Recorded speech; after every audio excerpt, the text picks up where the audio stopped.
السلام عليكم ورحمة الله وبركاته. أهلا وسهلا بكم أعزائي طالبات طالبي الصف الأول الثانوي في حلقة جديدة من برنامجكم سر التفوق في اللغة الإيطالية مع سينيور إسلام مجدي. في الحلقة السابقة اتكلمنا مع بعض وشوفنا قواعد النطق الألفابيتو إيطاليانو، وشوفنا مع بعضنا إزاي أقدر أنطق الحروف بطريقة سليمة، وبصينا شوية ودرسنا مع بعضنا اي برونومي بيرسونالي اللي هي الضمائر الشخصية اللي هي إيو يعني أنا، تو أنت، لوي هو، لي هي، نوي نحن، فوي أنتم، لورو هم. تمام. وتعرفنا مع بعضنا ازاي اعرف نوع الاسم في اللغه الايطاليه، ماسكيلي سينجولاري وفيمينيلي سينجولاري، مفرد مذكر ومفرد مؤنث. ان شاء الله في الحلقه النهارده هنكمل بقيه الوحده اللي معانا وهندخل ان شاء الله في الوحده الثانيه اللي بتتكلم عن فيربو اسري اي فيربو افيري، فعل يكون وفعل يملك. اول ما ندرس اي لغه جديده اهم فعلين في اي لغه اجنبيه هو فعل يكون وفعل يملك. النهارده هنقدر مع بعضنا نشوف فيربو اسري اللي هو يكون، واقدر اعرف نفسي باللغه الايطاليه. طيب نشوف مع بعضنا كده فيربو اسري يعني ايه اسري وايه تصريفاته. نبص مع بعض كده. فيربو اسري، تمام. فيربو اسري يعني يكون. نشوف تصريفاته زي ما تعرفنا الحلقه السابقه على الضمائر الشخصيه. نشوف مع بعض دلوقتي بيقول لنا ايه. ايو سونو، ايو سونو يعني انا اكون. تو سي، تو سي يعني أنت تكون، تمام. لوي ولي إيه هو أو هي تكون.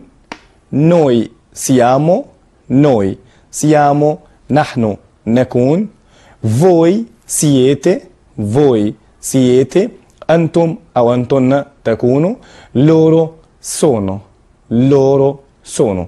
هو ده تصريف فيربو اسري يعني ايه اسري يكون. طيب نعيده مع بعضنا دلوقتي وبعدين نشوف امثله ونحل عليه ونشوف شكله ازاي بيجي في الامتحان.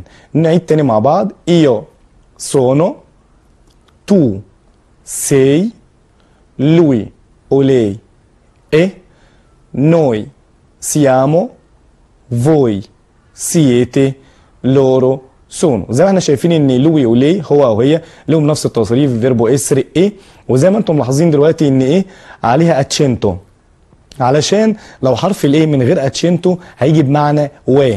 تمام كده يا شباب، ناخد بالنا من الاتشنتو اللي موجود على فيربو اسري لوي ولي ايه، عليها الاتشنتو ده مهم جدا جدا علشان يفرق لي سواء في النطق او في المعنى عن حرف الايه اللي هو لوحده بالشكل ده بيجي بمعنى و. تمام كده. طيب تعال نشوف مع بعضنا امثله على فيربو اسري فعل يكون وبعدين نشوف تمارين عليه. نبص كده على الامثله اللي عندنا. ايزامبي، ايزامبي يعني امثله، تمام. بيقول لنا هنا ايو سونو باولو، ايو سونو باولو يعني ايو سونو باولو انا اكون باولو. يبقى كل واحد يقدر يقدم نفسه يقول ايو سونو احمد، ايو سونو ماريا، ايو سونو باولو، ايو سونو ماريو، يعني انا اكون ايه باولو. طيب شوف المثال رقم 2. بلا تو سي ايطاليانو، يعني تو سي ايطاليانو يعني انت تكون ايطالي. تو سي ايطاليانو. لوي اي ايطاليانو، لوي اي ايطاليانو هو يكون ايطالي. لي اي برافا، لي اي برافا يعني هي تكون شاطره، تمام. نوي سيامو amici، noi siamo amici يعني noi siamo amici، amici يعني أصدقاء، كلمة مهمة جدا موجودة عندنا في المنهج. siamo amici، amici يعني أصدقاء. voi siete studenti، voi siete studenti يعني أنتم تكونوا طلاب، تمام. loro sono italiani، loro sono italiani هم يكونوا إيطاليين. طيب بعد ما شفنا الامثله مع بعض دلوقتي هنخرج فاصل ونرجع بعد الفاصل ان شاء الله ونشوف مجموعه من التمارين عن فيربو اسري. ورجعنا تاني بعد الفاصل ونستكمل الحلقة مع بعض يا شباب. قبل الحلقة قبل الفاصل شفنا مع بعضنا تصريف فيربو اسري اللي هو يكون، وشفنا مجموعة من الأمثلة. طيب ازاي بيجي في الامتحان او تكوين الجملة ازاي في اللغة الإيطالية؟ لو بصينا كده مع بعض على الشاشة بيقول لنا هنا مثلا على سبيل المثال المثال الأول ايو سونو باولو. زي ما انتم شايفين تكوين الجملة في اللغة الإيطالية بسيط جدا. بيتكون من ايه؟ بيتكون من سوجيتو اللي هو الفاعل ايو مثلا، وبعدين الفعل الفيربو ايو سونو انا اكون، وممكن تقول ايو سونو باولو انا اكون باولو، ممكن اقول ايو سونو ستودنتي انا اكون طالب، ايو سونو انا اكون ايجيتسيانو انا اكون مصري، ممكن اقول ايو سونو برافو انا اكون شاطر. فالفيربو اسر اقدر اعرف واقدم نفسي في اللغه الايطاليه. وتكوين الجمله زي ما شفنا بسيط جدا، بيتكون من ضمير او السوجيتو اللي هو الفاعل، ثم الفعل اللي هو الفيربو زي ما شايفين فيربو اسر، ثم الاوجيتو المفعول، ومفعول لما ايه يكون صفه مثلا ادجيتيفو او اسم شخص زي ما احنا شفنا مع بعض. طيب تعالوا نشوف مع بعضنا في الامتحان بقى شكله عامل ازاي. طيب ساعات يا شباب في تركيبات معينه كده احنا عارفين نوي يعني نحن. طيب في الامتحان ساعات ما بنشوفهاش بالشكل ده نوي مباشره، ولكن ساعات بنشوفها مثلا في التركيبه ديت ايو اي كارلو. طبعا حرف الاي دوت ده معناه و، ايه ده بمعناه ايه و، ايو اي كارلو انا وكارلو دي معناها ايه؟ انتم ولا هم ولا نحن؟ طبعا ايو اي كارلو انا وكارلو دي معناها نوي، كانها ضمير يا شباب، نوي اللي هي نحن. يبقى ايو اي كارلو التركيبه دي كانها ضمير نوي. طيب لو شفنا مثلا تو اي كارلو انت وي كارلو، طيب انت وكارلو كانها ايه؟ طبعا انتم اللي هو الضمير فوي. يبقى ايو اي كارلو هي نفس الشكل بتاع نوي، تو اي كارلو انت ومثلا وكارلو اي فوي. يبقى سواء قال لك تو اي كارلو، تو اي ماريو، تو اي شخص تاني كانها ضمير يا شباب فوي اللي هي انتم. لازم ناخد بالنا من التركيبات دي عشان في الامتحان ساعات ما بنشوفهاش بالشكل المباشر اللي هي نوي او فوي، ولكن على الاغلب بنشوفها بالطريقه دي ايو اي ماريو، ايو اي احمد انا واحمد وهكذا. طيب شوف نمرة 3. لو قال لنا مثلا ماريو اي كارلو، ماريو وي كارلو دول اسمين، يبقى كانهم ضمير ايه بالعربي؟ ماريو اي كارلو يبقى ايه؟ هما، يبقى اعتبرها كانه ضمير ايه؟ لورو. يبقى ماريو اي كارلو يبقى اي اسمين لو شفتهم كانهم ضمير لورو. تمام. شوف نمرة 4. لو قلنا مثلا ليستودنتي، طبعا ليستودنتي يعني الطلاب جمع، فلو شفت كلمه جمع اعتبرها ضمير لورو. قال لك لي اميتشي اي بروفيسوري مدرسين، ليستودنتي اي ليبري الكتب، فلو اي كلمه جمع اعتبرها ضمير لورو. تمام كده، علشان ده هيفيدنا جدا في الامتحان لما اعرف اختار تصريف فيربو اسري صح. وبعد شويه هنشوف الحاجه دي بالطريقه عمليه. طيب لو قلنا مثلا ماريو، كارلو، باولو، لو شفنا اي اسم مفرد مذكر كده يبقى اعتبره ضمير لوي. لوي يعني ايه؟ هو. يبقى لو شفت ماريو اعتبره لوي، يبقى اي حاجه مفرد مذكر اعتبرها ضمير لوي. طيب لو شفنا مثلا ماريا، شفنا باولا، رانيا، مثلا اي اسم بنت يبقى كانه ضمير ايه؟ لي اللي هو ايه؟ هي. تمام. مثلا 7 نشوف مع بعضنا. لو قال لنا مثلا ماريو فيرجولا، شايفين احنا في فيرجولا او فاصله بعد الاسم ماريو. الفاصله دي معناها ايه يا شباب؟ دي معناها ان الشخص واقف قدامي بكلمه، يبقى ضمير مخاطب. يبقى ماريو وبعديها فيرجولا، الفاصله دي معناها الشخص واقف قدامي، يبقى اكيد مش هكلمه بضمير الغائب اللي هو، لازم اكلمه بضمير المتكلم واقف قدامي بعتبره تو يعني ايه؟ انت. يبقى لو شفنا التركيبه دي ماريو وفيرجولا وفاصله، او مثلا ماريا وفاصله، يبقى واقفه قدامي، يبقى لازم اقول لها ايه؟ تو انت. طيب رقم 8. لو شفنا مثلا راجاتسي وفيرجولا، لو شفنا مثلا كلمه راجاتسي يعني اولاد، او لنا اميتشي وبعديها فيرجولا، اتفقنا ان الفاصله دي معناها ان الشخص واقف ايه؟ واقف قدامي. طالما واقف قدامي هنشوف راجاتسي اولاد، يبقى اقول لهم ايه؟ انتم، يبقى اعتبرها ضمير فوي. يبقى لو شفنا الفاصله كده وقبلها اسم جمع يا شباب اعتبرها فوي يعني انتم. تمام. طب لو قلنا مثلا ماريو اي كارلو فيرجولا، طبعا ماريو وكارلو واقفين قدامي، يبقى ايه؟ انتم. الفاصله دي معناها او الفيرجولا معناها ان في حد واقف قدامي بكلمه. يبقى لو لقيت اسمين ماريو اي كارلو وفيرجولا وفاصله يبقى كانها ضمير فوي يعني انتم. اخر حاجه لو شفنا مثلا سينيوري بروف وفيرجولا، سينيوري او سينيورا وبروف فيرجولا بعديها فاصله، ده معناه ان سينيور او بروف ده واقف قدامي. ما ينفعش اقول له تو، اكلمه بالضمير تو انت، لا لازم اكلمه بضمير الاحترام. طيب ايه هو ضمير الاحترام في اللغه الايطاليه؟ اللي هو الضمير لي، وهنا لي جايه بمعنى حضرتك. يبقى لو لقيت سينيوري او بروف او الانسينيانت المدرس بتاعي واقف قدامي ما ينفعش اقول له تو انت، لا، لا اكلمه ضمير الاحترام زي ما احنا شايفين كده، اللي هو الضمير لي، هو ضمير الاحترام في اللغه الايطاليه، وهنا جايه بمعنى حضرتك.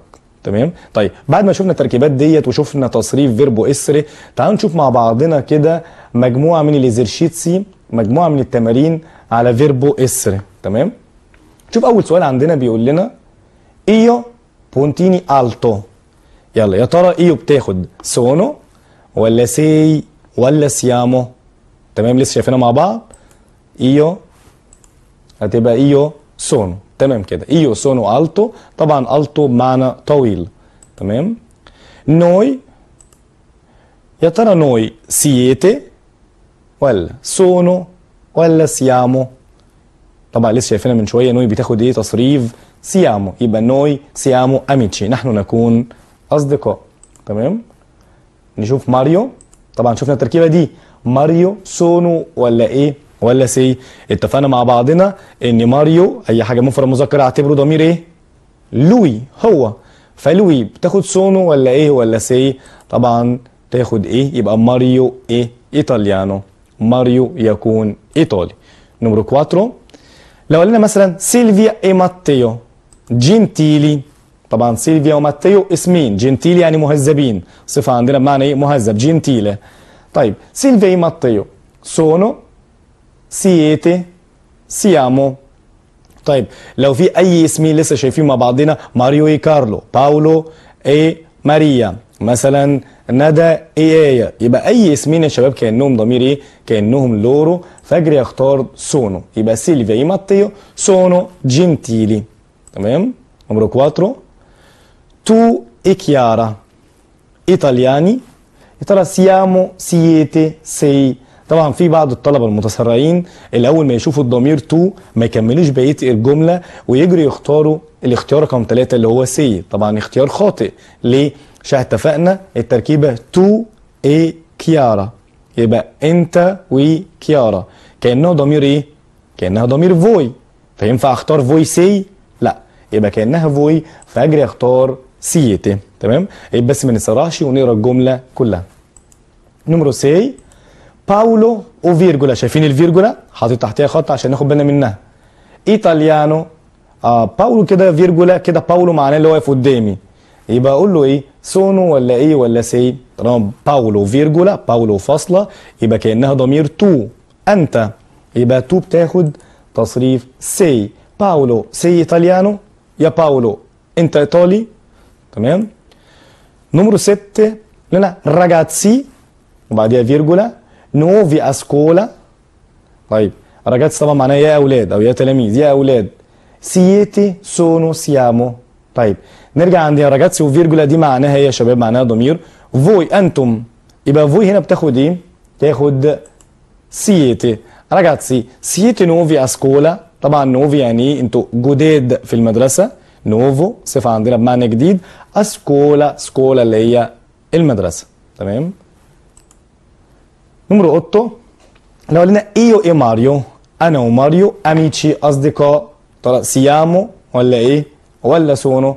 طبعا ايو اي ماريو، اتفقنا ايو اي شخص تاني، انا واحمد، انا وكارلو، انا وماريو، كانها ضمير ايه؟ احنا اللي هي نوي باللغه الايطاليه، فاختار ايو اي ماريو سيامو ولا ايه ولا سونو؟ طبعا نوي زي ما احنا شفنا مع بعض من شويه ان نوي بتاخد سيامو، يبقى ايو اي ماريو سيامو اميتشي. تمام. نمرو 9، بروف او فيرجولا، طبعا بروف دي اختصار كلمه بروفيسوري، والفيرجولا الفاصله اللي احنا شايفينها دي معناها ان هو واقف قدامي، ايطاليانو، فلازم كانه ضمير احترام، لازم احترم البروف، الفيرجولا يبقى واقف قدامي اكلمه بضمير الاحترام. ايه ضمير الاحترام اللي لسه واخدينه من شويه في اللغه الايطاليه؟ اللي هو لي، يبقى بروف كانه ضمير لي، فترى اختار ايه؟ سونو سي، طبعا لي زي ما احنا شفنا لي بتاخد ايه. تمام كده. طيب نمرو 10، la macchina nuova. la macchina una parola molto importante، كلمة مهمة جدا عندنا، يعني مكنة زي ما احنا شايفين، مكنة يعني سيارة عربية. نوفا عاوز اقول عربية تكون جديدة. طيب لا مكنة دي كأنها ضمير ايه عشان اعرف اختار؟ طبعا مكنة دي زي ما احنا شايفين مفرد مؤنث، وشوفنا احنا لو قال لك ماريا كارلا باولا اي حاجه مفرد مؤنث اعتبرها ضمير لي. فلي تاخد سونو ايه سيامو، هنشوف مع بعض. فعلا لا ماكينه ايه نوفا، السياره تكون جديده. تمام. 11 نيجي مثلا بنقول احمد نقط ايجيتسيانو. يعني ايه ايجيتسيانو؟ مصري. ايجيتسيانو مصري. طب لو عاوز اقول مصريه، فاكرين من الحلقه السابقه لو عاوز اخليها مفرد مؤنث طبعا هتبقى ايجيتسيانا. ايجيتسيانا. طيب تعالوا هنا احمد سونو ايه سيامو. طبعا احمد كانه ضمير ايه؟ ايو انا ولا لوي ولا تو؟ طبعا احمد كانه لوي هو، فاعتبره لوي. فهنا يا ترى لوي بتاخد سونو ايه سيامو. تمام كده. يبقى لوي تاخد ايه؟ يبقى احمد ايه ايجيتسيانو، احمد يكون مصري. تمام كده. يبقى خلصنا مع بعضنا زي ما احنا شفنا دلوقتي فيربو اسري. يعني ايه اسري؟ اللي هو يكون. تمام. وشفنا مع بعضنا مجموعه من الامثله والتمارين. وفيربو اس ده مولتو امبورتانت، مهم جدا عشان اقدر بفعل واحد بس اقدر اقدم نفسي في اللغه الايطاليه. اقدر اقول مثلا بجمل بسيطه ايو سونو باولو مثلا، انا اكون باولو. ايو سونو ايطاليانو، انا اكون ايطالي. طبعا لو واحد مصري يقول ايه سونو ايجيتسيانو. ايجيتسيانو. تمام. ايو سونو ستودنتي، انا اكون طالب. Io sono bravo e gentile. برافو يعني شاطر، e gentile مهذب. يبقى بالفعل البسيط دوت فيربو اسري اقدر اكون او اقدم نفسي بطريقه صحيحه في اللغه الايطاليه. تمام كده. طيب زي ما شفنا مع بعضنا فيربو اسري اللي هو فعل يكون، وشفنا مجموعه من الامثله وعرفنا ازاي بيجي في الامتحان. هننتقل لحاجه تاني وهو فيربو افيري. يعني ايه افيري؟ اللي هو فعل يملك. هنتعلم مع بعضنا ازاي نقدر نقول انا املك، انا عندي قلم اي اونا بينا، انا عندي مثلا 15 سنه 16 سنه. وهنشوف ان شاء الله بعد شويه الارقام علشان اعرف اقدم نفسي او العمر بتاعي. تمام. تعالوا نشوف مع بعضنا فيربو افيري اللي هو يملك. نشوف تصريفه. فيربو افيري، افيري يعني يملك، اسر يعني يكون. فعلين مهمين جدا ولازم يكونوا موجودين في الامتحان ان شاء الله. تمام. نيجي هنا فعل الملكية اللي هو avere يعني يملك. نشوف تصريفه كده. io ho tu hai lui ha lei ha noi abbiamo voi avete loro hanno. طيب زي ما انتم شايفين كده io o شايفين انا ما نطقتش الاكا. الاكا اللي هي الاتش عندنا اسمها اكا. الاكا ما نطقتهاش زي ما احنا خدنا الحلقه السابقه. عرفنا ان لا لترا اكا، حرف الاكا ده في اللغه الايطاليه قلنا لترا موتا. يعني موتا نون سي برونونشا، لا تنطق. فما ينفعش اجي اقول ايه هو، لا حرف الاكا ما انطقوش. فنعيد تاني نطق الفعل. ايو او انا املك، تو اي لوي هو يملك، لي هي تملك، noi abbiamo voi avete loro hanno هم يملكون. هو ده تصريف فيربو افيري، فعل مهم جدا جدا عندنا في اللغه الايطاليه. طيب ازاي بيجي شكله في الامتحان؟ تمام. نشوف مع بعضنا الاول مجموعه من الامثله على فيربو افيري، وبعدين نشوف مجموعه من ليزرشيتسي اللي هي التمارين على فيربو افيري. تمام. ايزامبي لما اجي اقول لك io ho 12 anni. يعني io ho 12 anni انا عندي 12 سنه. يبقى io ho انا عندي 12 سنه 12 anni. طيب شوف المثال اللي بعده. بيقول لنا tu hai una macchina rossa. tu hai una macchina rossa. زي ما انتم شايفين تكوين الجمله في اللغه الايطاليه بسيط جدا. ابعاد الضمير او الفاعل والفعل والمفعول. تمام. تو يعني تو اي انت عندك مثلا una macchina، عدت علينا كلمه ماكينه من شويه. ماكينه يعني سياره. una macchina اللي هي سياره، روسا اللي هي عربيه لونها ايه احمر، عربيه حمراء. يبقى ماكينه روسا، الروسو اللي هو اللون الايه الاحمر. تمام. نيجي هنا lui ha due cani.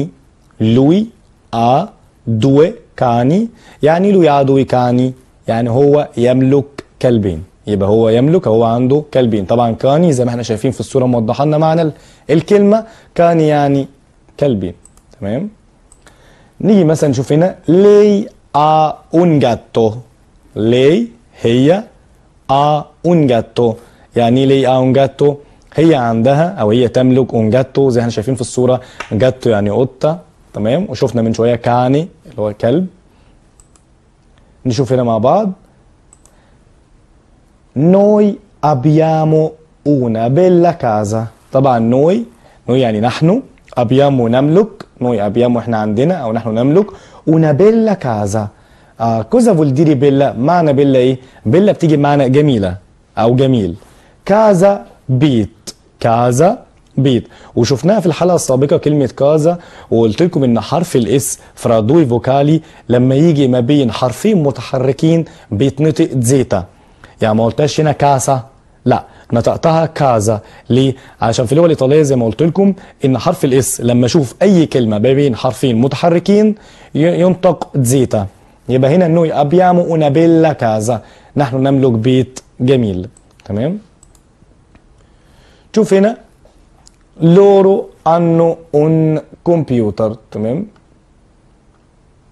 لورو انو اون كمبيوتر. يعني لورو انو اون كمبيوتر هم يملكون ايه؟ كمبيوتر. هم عندهم كمبيوتر. لورو انو اون كمبيوتر. تمام. بعد ما شفنا مجموعه من الامثله عن فيربو افيري وشفنا تصريفه نوصل مع بعض دلوقتي للإزرشيتسي. إزرشيتسي يعني ايه؟ إزرشيتسي اللي هي التمارين. نشوف مع بعضنا ازاي بيجي في الامتحان. هو طبعا هو نفس طريقه فيربو اسر بيجي اختياري. هو السؤال الثالث في الامتحان سؤال جراماتيكا سؤال اختياري. تمام. تعالوا نشوف مع بعضنا الجمل اللي موجوده. قلنا scegliere اختار io un piccolo cane. io un piccolo cane. يا ترى اختار io I ولا io a ولا io o؟ طبعا فاكرين التصريف من شويه شفنا ان ايو بتاخد او صح. يبقى ايو ايو اسف ايو او un piccolo cane. يعني ايه piccolo cane؟ piccolo يعني صغير، صفه بمعنى ايه؟ صغير. piccolo معنى صغير، كاني اللي هو كلب. ايو او un piccolo cane كلب صغير. تمام. رقم 2 يقول لنا loro una bicicletta rossa. loro una bicicletta rossa. يا ترى اقول loro avete ولا loro abbiamo ولا loro hanno؟ طبعا loro بتاخد تصريف فيربو avere. يا ترى avete ولا abbiamo ولا hanno؟ شوف مع بعض. طبعا loro hanno una bicicletta rossa.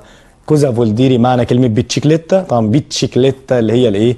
العجلة. روسا لسه واخدينها من شوية، ماكينة روسا عجلة حمراء او الروسو اللي هو اللون الاحمر. تمام. نمرو 3 بيقول لنا noi una borsa nuova. noi una borsa nuova. يا ترى اختار noi hanno noi avete noi abbiamo. noi بتاخد ايه؟ فيربو avere. noi abbiamo una borsa nuova يعني نحن نملك او نحن عندنا بورصه نوفا. زي ما احنا شايفين في الصوره دلوقتي كلمه معنى كلمه بورصه اللي هي شنطه الخروج. شنطه الخروج. نوفا يعني جديده. طيب الحلقه اللي فاتت قلنا ان كلمه زاينو عندنا في كلمه برضو في المنهج اسمها زاينو اللي هي شنطه الظهر او شنطه المدرسه. اما بورصه اللي هي شنطه الخروج. ونا بورصه نوفا. نوفا يعني جديده، صفه عندنا في اللغه الايطاليه بمعنى جديد. تمام. نمرو 4 بيقول لنا ماريو una bella casa. ماريو عايزين نقول بقى ماريو عنده بيت جميل. تمام. يا ترى اختار اي ولا ولا او؟ نرجع برضه نفس التركيبات اللي انا قلتها لكم.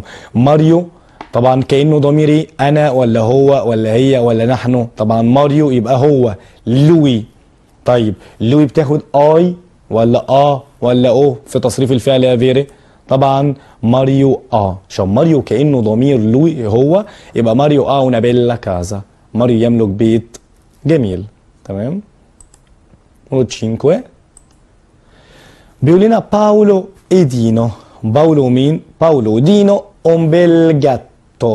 طبعا بيل جاتو يعني قطه جميله. بيل جاتو يعني قطه جميله. طيب باولو اي دينو لسه شايفين التركيبه ديت. ماريو اي كارلو باولو اي دينو. اي اسمين يا شباب اعتبرهم كانه ضمير لورو اللي هو هما. يبقى باولو ايدينو اي اسمين او شخصين كانهم هما. يا ترى لورو ولا لورو بتاخد انو ولا افيتي؟ يبقى باولو ايدينو انو un bel gatto، عشان اعتبرت هنا ان باولو ايدينو الاثنين كانه ضمير لورو، فاخترت معاهم اللي هو في تصريف فيربو افيري لورو انو. تمام. نمرو 6 بيقول لنا هنا دينو اد ايو، دينو وانا. طبعا اد هنا يا شباب زي ما احنا شايفين دلوقتي دينو اد ايو، اد دي بمعنى و، زي ايه؟ طب ليه حطينا حرف الدي هنا؟ علشان افصل ما بينها وبين الحرف المتحرك اللي في الضمير ايو، حرف الاي، عشان من النطق دينو ايو فالايطاليين بيحطوا حرف الدي ده، لا لترا دي مع ايه، حرف اللي هو يكون، اسف، عشان حرف الايه اللي هو كونجونسيوني اللي هو و، علشان بيفصل ما بين حرفين متحركين في الكلمه. يبقى دينو اد ايو، دينو وانا، او لو قال لك ايو اي دينو، انا ودينو، طبعا كانه ضمير ايه؟ نوي. فاجري اختار ولا او ولا ابيامو؟ طبعا اختار ايه؟ ابيامو. في بعض الطلبه اول ما يشوفوا الضمير ايو قبل النقط يجروا يختاروا على طول او. لا، اتفقنا لازم اقرا الجمله كلها كويس جدا واشوف التركيبه ديت زي ما شايفين دلوقتي. دينو اد ايو، دينو وانا، كانها ضمير نوي اللي هي نحن، فاخترت على طول نوي ابيامو انا مادري بونا. مادري يعني ام، مادري اللي هي ام، وعندنا كلمه موجوده في اللغه الايطاليه برضو بمعنى ام اللي هي كلمه ماما. عندنا ماما وفي كلمه اسمها مادري زي ما احنا شايفين دلوقتي على الشاشه. في اب يعني بالمره كده، اب يعني بادري، بادري اب، وفي كلمه تانية اسمها بابا. يبقى عندنا كلمه بادري اب، مادري ام، شفناها من الكلمات اللي هي الشاذه اللي هي المفرد بتنتهي بحرف الايه، وفي كلمتين بيساويهم، كلمه اسمها ماما وكلمه اسمها بابا. تمام كده؟ طيب نشوف مع بعضنا. دينو ايو، دينو وانا، وانا مادري بونا. كلمة بونا يعني ايه؟ ام طيبة. بوونو بتيجي بصفة بمعنى ايه؟ طيب. لو في شخص طيب اقول عليه بوونو. تمام؟ طيب نمرو 6 رقم 7 شوف راجاتسي فيرجولا اي فوستري كوادرني. طبعا شايفين الفيرجولا اللي هي الفاصلة، لازم ناخد بالنا كويس في الامتحان. راجاتسي فيرجولا اي فوستري كوادرني، طبعا كلمة كوادرني يعني كشاكيل زي ما احنا شايفين كده، كوادرني اللي هي الكشاكيل. طيب راجاتسي يا اولاد فاصلة افيتي انو ولا اختار طبعا راجاتسي وفاصلة معناه ان هم واقفين قدامي، يبقى اكلمهم بالضمير المخاطب اللي هو فوي، انتم، يبقى اقول لهم فوي. طبعا فوي بتاخد ايه؟ افيتي. طبعا لو محدش خد باله من الفاصلة دي هيقول راجاتسي يبقى هم، فيختار انو، فيتغير المعنى ويتغير تصريف الفعل تماما. فيا ريت ناخد بالنا اذا كان في فيرجولا فاصله ولا مفيش، عشان ده بيتوقف عليها حل اسئله كتير جدا يا شباب. طيب راجاتسي افيتي فوستري كوادرني، يا اولاد انتوا معاكم الكشاكيل بتاعتكم، يبقى افيري يعني يملك. تمام. نمرو 8 بيقول لنا لي اميتشي اون بيل كاني. طبعا بيل كاني يعني كلب جميل، لسه شفنا مش شايفين من شويه معنى كلمه كاني. لي اميتشي اللي هم اصدقاء، افيتي ولا انو ولا طبعا اتفقنا من شويه شفنا لي ستودنتي، اي بروفيسوري، لي اميتشي. لي اميتشي اللي هم اصدقاء جمع، يبقى كانهم ضمير انتم ولا هم؟ طبعا لي اميتشي كانها ضمير ايه؟ هم. يبقى لي اميتشي انو، عشان اعتبرت كلمه اميتشي اللي هي كلمه جمع ضمير لورو اللي هم، فاخترت معاها لي اميتشي انو بيل كاني، الاصدقاء يملكون كلب جميل. تمام. نيجي هنا تو اي ماريو، انت وماريو اون كمبيوتر. تو اي ماريو، شايفين؟ ما بصش فقط على تو ولا بص على ماريو، لازم اقرا الجمله كلها وافهمها. تو اي ماريو، انت وماريو، كانها ضمير ايه؟ انتم اللي هي فوي، يبقى تو اي ماريو كانها ضمير فوي اللي هي انتم.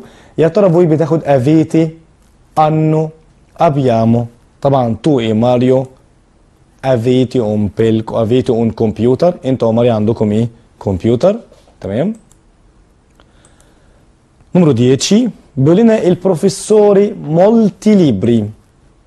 البروفيسور يعني المدرس، مولتي ليبري يعني كتب كثيرة، ليبري يعني كتب، ليبري، مولتي بتيجي بمعنى كثير، مولتي ليبري كتب كثير. طيب البروفيسور او اي طبعا البروفيسور اللي هو المدرس اعتبره ضمير ايه؟ على البروفيسور كأنه لوي هو مش موجود، ضمير غائب، لوي هو.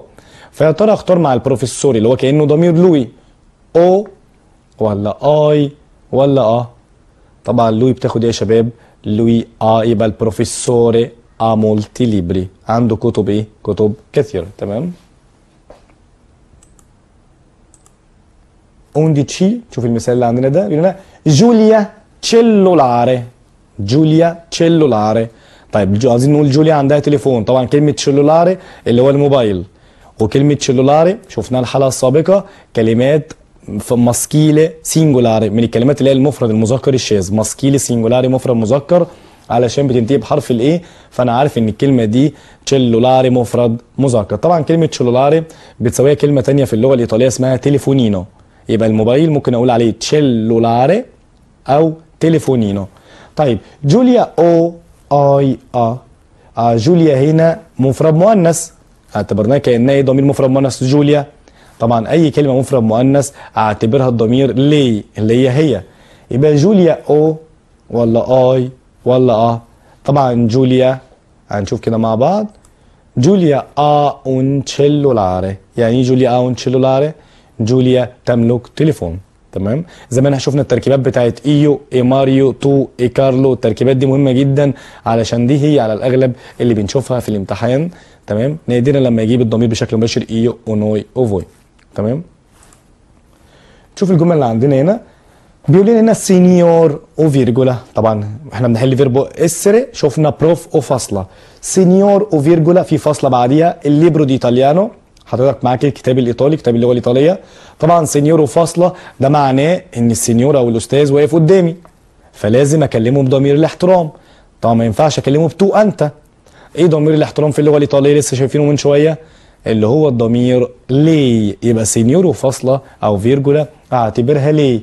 طيب ليه هنا هتاخد او ولا اي ولا طبعا سينيوري الليبرو دي ايطاليانو سينيور. حضرتك معاك الكتاب الايطالي فاجري اختار تصريف فيربو افيري اللي هو ايه؟ تمام. طيب كده خلصنا جزء كبير من الحلقه بتاعتنا اللي هو شفنا مع بعضنا اللي هو تصريف فيربو اسري وفيربو افيري اللي هو فعل يكون وفعل يملك، وازاي اقدر اكون جمله باللغه الايطاليه بسيطه جدا باستخدام الفعلين دول، فيربو اسري اللي هو فعل يكون وافيري اللي هو يملك، وشفنا تصريفاتهم وشفنا امثله عليهم وتمارين. طيب نيجي لجزء تاني مهم جدا درسناه في الوحده الثانيه وهي انوميري. انوميري اللي هي الارقام. ازاي اعرف اعد في اللغه الايطاليه الارقام من 1 ل 30؟ احنا النص الاول مطالبين الارقام نحفظ من 1 ل 30، النص الثاني ان شاء الله نستكمل بقيه الارقام انوميري. طيب انوميري الارقام في اللغه الايطاليه. ايه هي الارقام في اللغه الايطاليه؟ هنشوف مع بعضنا الارقام علشان بعد ما ناخد الارقام اقول لكم السؤال بتاع عندك كام سنه. اقدر اسالكم اقول لك انت عندك كام سنه كوانت يعني اي، وترد عليا باستخدام فيربو افيري وباستخدام السن بتاعك اللي هو الرقم 14 15 16. فهنشوف الارقام الاول وبعدين نشوف نتناقش مع بعضنا نشوف السؤال بتاع كام عمرك. تمام. نشوف مع بعضنا الارقام عندنا بالايطالي. يعني ايه الارقام؟ اسمها انوميري. انوميري اللي هي الارقام. تمام.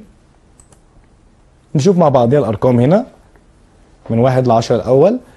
1 1 2 2 3 3 3 4 4 4 5 5 5 يعني 5 5 6 6 6 يعني 6. تمام. 6 6 طبعا 6 يعني 7. تمام. 8 8 8 8 9 9 9 يعني 9. 10 10 10 يعني 10. طبعا زي ما انتم ملاحظين 1 2 3 1 2 3. الارقام دي معلومه ليكم ان في المزادات، عارفين احنا بعض المزادات العلنيه اللي هم بيبيعوا الحاجات في مزاد علني، الراجل في اخر المزاد بيعد بالايه؟ بيعد باللغه الايطاليه. ليه كده؟ بيقول ايه؟ على 1 على 2 على 3. فدي معلومه ليكم يا شباب احنا كنا عارفينها بس مش عارفين ان هو بيعد بالارقام الايطاليه. تمام. ففي نهايه المزادات لو بنلاحظ قبل ما يختم المزاد نلاقيه بيقول ايه alla una alla due alle tre، اللي هي الارقام زي ما احنا شفنا باللغه الايطاليه اللي هي ايه 1 2 3. طيب بعض الملاحظات على الارقام برضو زي ما احنا شايفين ان رقم 6 معناه سي، ورقم 7 6.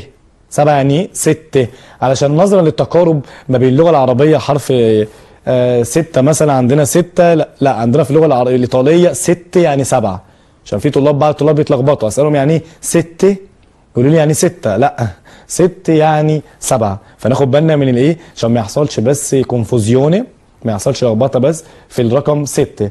تمام. اعيد الارقام تاني مع بعضنا 1 2 3 4 5 6 7 8 9 10. 10 اللي هو رقم 10. طيب كده شفنا ارقام من 1 ل 10. لو حفظنا كويس الارقام من 1 ل 10 باقي الارقام لغايه 30 هتبقى سهله جدا علشان هي عباره عن ايه ارقام مركبه. طب نشوف مع بعضنا نكمل بقيه العد كده. نشوف 11 يعني ايه على اليمين كده 11 12 12 13 13 14 14 15 15 ناخد بالنا من رقم 15 عشان هو اللي مختلف شويه 15 16 16 16. طيب بنيجي في 17 بنعكس بقى 17 زي ما انتم شايفين عكسنا 17 17 18 18 18 18 19 19 19 20 20 20. طيب اعيدهم تاني ننطقهم مرايا. شوف هنا رقم 1 1 11 يعني 11 11 12 12 13 13 14 14 15 15 16 16 بنعكس 17 زي ما اتفقنا 17 17 18 18 19 19 20 يعني 20 20 يعني 20. طيب الارقام عندنا، طب ليه الارقام مثلا شكلها ازاي في الامتحان او بيختبرني ازاي في الامتحان؟ طبعا لازم احفظ الارقام ليا انا. طيب في الامتحان مش بيجي اقول لك اكتب الارقام، ولكن مثلا بيبقى فكرتها في سؤال القطعه. يقول لنا مثلا في القطعه ان ماريو 15 anni عنده 15 سنه، ورقم 15 15 يكون مكتوب زي ما احنا شايفين اللتر مكتوب بالايطالي. يجي تحت في صح وغلط يقول لك ماريو 15 anni عنده 15 سنه بس يكتبها بالحساب. فانا اكون واخد بالي جدا لازم اكون حافظ الارقام عشان بيسالها بالطريقه دي، يكون مكتوبه فوق بالايطالي وتحت تكون مكتوبه بالحساب. فهي دي فكرتها، فكره الامتحانات. طيب فكرتها بقى في اللينجوا بارلاتا لما اجي اتكلم ايه السؤال بتاع عندك كام سنه؟ قلنا اسمه ايه؟ كوانتي اني اي، كوانتي اني اي. وهنشوف مع بعضنا في المواقف لما اجي نشوف المواقف دلوقتي.